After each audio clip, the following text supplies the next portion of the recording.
У якутян появилась уникальная возможность впервые увидеть ранее нигде не опубликованные фотографии Юрия Гагарина. Сегодня, в День космонавтики, в историческом зале Национальной библиотеки представлена фотовыставка «Первый гражданин Вселенной». Тему продолжит Нургуяна Егорова. На выставке представлено всего 7 фотографий, но каждый кадр бесценен. На них запечатлены последние дни жизни всемирно любимого героя.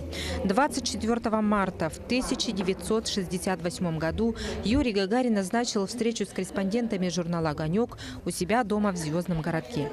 Там один из журналистов, Валентин Филатов, и сделал эти снимки.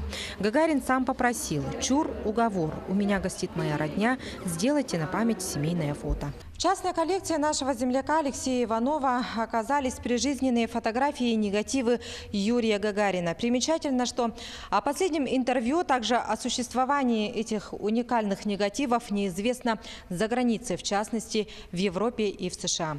Эти кадры сделаны ровно 50 лет тому назад, за 3 дня до трагической гибели первого космонавта.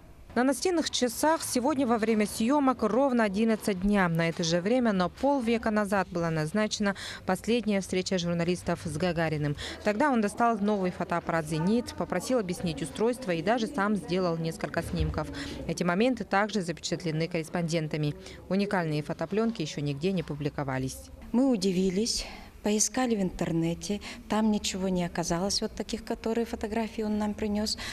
Оказалось, что это очень эксклюзивные фотографии. Алексей Иванов любезно предоставил из своей, можно сказать, маленькой коллекции фотографии Юрия Гагарина. Космонавт рассказал тогда о первом полете, о перчатках, болтавшихся на веревочке, словно у школьника, об отдыхе и о любви к родине.